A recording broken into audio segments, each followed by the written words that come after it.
Pada suatu hari, Baghdad tengah merayakan pesta besar. Raja Harun ar-Rasyid mengadakan jamuan di istana, mengundang para menteri, ulama, penyair, serta rakyat pilihan. Meja panjang dipenuhi hidangan, daging panggang, kurma manis, roti panas, dan susu segar. Musik berdendang, para penari berlenggak-lenggok, dan raja duduk di singgasananya dengan wajah puas. Di antara para tamu, hadir pula sosok yang terkenal akan kecerdikan sekaligus kelucuannya, Abu Nawas. "Ah, Abu Nawas," sapa raja, "hari ini engkau harus menghibur kami. Bacakan syair atau kisahkan sesuatu agar pesta ini lebih semarak." Abu Nawas tersenyum, mengangguk penuh hormat. "Baiklah, Baginda. Bila raja berkenan, hamba akan membacakan syair yang akan membuat semua tertawa." Maka berdirilah Abu Nawas di tengah aula. Ia membacakan syair lucu tentang kehidupan rakyat kecil yang sering terjepit tapi tetap pandai bersyukur. Orang-orang terpingkal, bahkan beberapa menteri sampai menutup wajah menahan tawa. Namun tiba-tiba, "Pup-pup-prot?" Suara panjang menggema di aula. Semua terdiam. Musik berhenti. Mata tertuju pada Abu Nawas yang masih berdiri tegak. Wajah raja memerah, lalu ia menoleh. "Siapa yang berani membuat aib di istanaku?" Para tamu saling pandang. Abu Nawas pun menunduk, lalu mengangkat tangan dengan tenang. "Ampun Baginda, hambalah yang mengeluarkannya." Seisi aula terkejut. Ada yang menahan tawa, ada yang terperangah, tak percaya Abu Nawas berani mengaku. "Kurang ajar," bentak raja. "Berani-beraninya engkau kentut di hadapan raja?" Abu Nawas menjawab dengan wajah polos. "Baginda, kentut itu tidak bisa ditahan. Jika hamba menahannya, mungkin perut hamba akan pecah di hadapan Baginda. Manakah yang lebih hina, kentut terdengar, atau perut hamba meledak di ruang istana?" Sebagian tamu tak mampu lagi menahan tawa. Namun raja murka. "Cukup, engkau telah mempermalukanku di hadapan semua orang. Wahai pengawal, usir Abu Nawas dari Baghdad. Biarkan ia menanggung malu di luar negeri ini." Abu Nawas pun ditangkap, lalu diusir dari kota Baghdad. Namun sebelum keluar gerbang, ia menoleh dan berkata lirih, cukup untuk didengar para prajurit. "Kelak, raja akan sadar bahwa kentut hanyalah suara yang sepele, tetapi gengsi bisa membuat orang besar menjadi kecil." Maka berangkatlah Abu Nawas meninggalkan Baghdad, dengan langkah ringan namun hati penuh tanda tanya. Dari peristiwa kecil itu, bermulalah sebuah kisah panjang, kisah tentang aib yang menjadi hikmah, tentang ejekan yang berubah jadi kemuliaan. Sejak hari itu, gegerlah seantero Baghdad. Kabar bahwa Abu Nawas berani kentut di hadapan Raja Harun ar-Rasyid, telah menjadi buah bibir rakyat. Abu Nawas, kentut di depan raja. Begitu orang-orang berbisik sambil menahan tawa.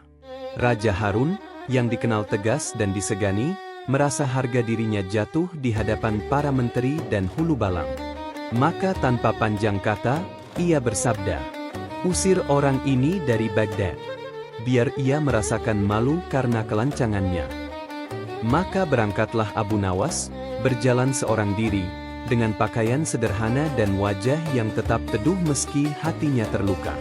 Di setiap desa yang ia lalui, orang-orang menatapnya dengan heran. Ada yang tertawa terbahak-bahak sambil berkata, "Lihatlah, itulah Abu Nawas, si tukang kentut di depan raja." Abu Nawas hanya tersenyum. Dalam hati ia berkata, "Biarpun tubuhku diusir, akalku tak akan pernah terusir. Dan suatu hari, mereka akan tahu bahwa kentut hanyalah suara, bukan kehinaan." Namun, malam-malam panjang terasa sunyi. Abu Nawas tidur di bawah pohon kurma, perutnya lapar, tapi ia tetap mengangkat doa. "Ya Allah, jadikan ini jalan bagiku untuk menemukan hikmah." Beberapa pekan kemudian, Abu Nawas menyamar menjadi pedagang keliling. Ia membawa keranjang berisi barang-barang kecil, cermin, sisir, dan kain warna-warni. "Silakan, silakan, barang murah, barang bagus," serunya di pasar desa. Namun, seorang bocah tiba-tiba berteriak, "Itu Abu Nawas? Dia yang kentut di depan raja." Orang-orang pun terkekeh.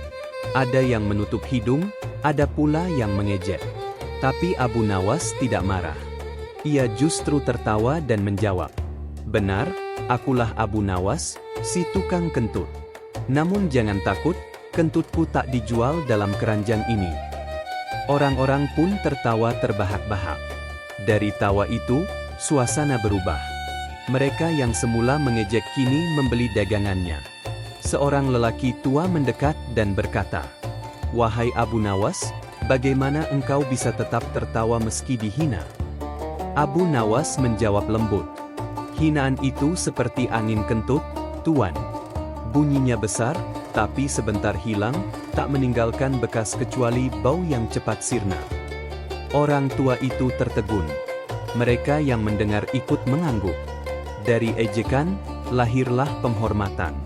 Di istana Baghdad, Raja Harun duduk gelisah di singgasananya. Para menteri melihat wajah sang raja murung. "Wahai Paduka," kata wazir, "mengapa Baginda muram? Bukankah Abu Nawas sudah diusir?" Raja mendengus, "Ya, sudah diusir. Namun aku masih terbayang. Ia berani kentut di hadapanku, lalu menanggapinya dengan wajah tenang. Tidakkah itu aneh? Tidakkah itu menantang?" Dalam hatinya, Raja menyesal. Ia rindu pada kelucuan Abu Nawas yang sering menyejukkan suasana istana. Tapi gengsi membuatnya tak sudi memanggil kembali. Maka Raja memerintahkan Al-Gojo, "Pergilah, cari tahu kabar Abu Nawas. Bila ia masih hidup, kabarkan padaku. Aku ingin tahu bagaimana nasib si tukang kentut itu." Suatu hari, Abu Nawas duduk di balai desa, dikerumuni orang-orang yang hendak mengujinya. Seorang pemuda berkata, "Abu Nawas, engkau kentut di depan raja. Bukankah itu memalukan?"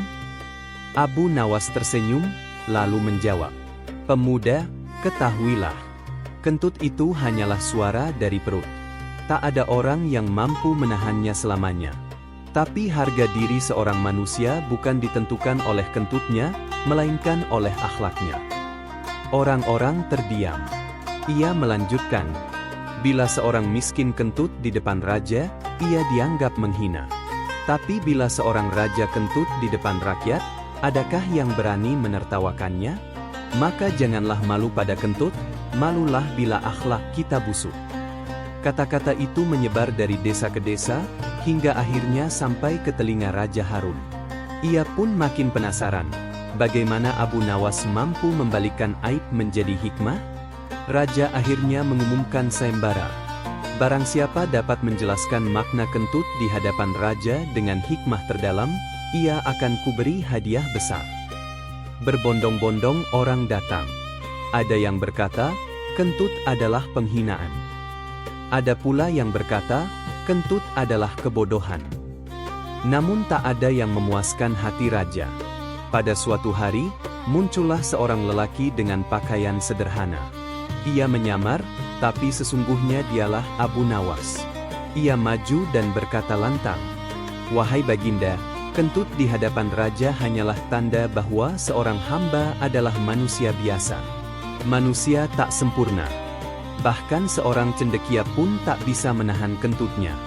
Maka kentut bukan hinaan, melainkan pengingat bahwa semua sama di hadapan Allah." Istana hening. Raja tertegun. Ia tahu, hanya Abu Nawas yang mampu berkata demikian. Raja Harun berdiri dari singgasana, wajahnya berubah dari marah menjadi teduh. "Abu Nawas, hanya engkau yang mampu membuatku sadar betapa kecilnya perkara kentut, namun betapa besar hikmah yang kau bawakan." Ia lalu turun dari singgasananya dan merangkul Abu Nawas. "Mulai hari ini, titah raja, engkau bukan lagi si tukang kentut yang memalukan, melainkan penasihatku yang paling bijak. Aku malu telah mengusirmu hanya karena perkara sepele. Rakyat bersorak gembira. Mereka melihat seorang raja yang mau belajar rendah hati, dan seorang Abu Nawas yang tetap sabar walau dihina. Abu Nawas tersenyum, lalu berkata, "Baginda, kentut hanyalah suara yang lewat. Tetapi dari suara itu, kita belajar bahwa kebesaran bukan diukur dari singgasana, melainkan dari hati yang mau menerima kelemahan." Maka sejak hari itu, kisah Abu Nawas kentut di depan raja tak lagi jadi aib, melainkan menjadi cerita lucu penuh hikmah yang diwariskan turun-temurun.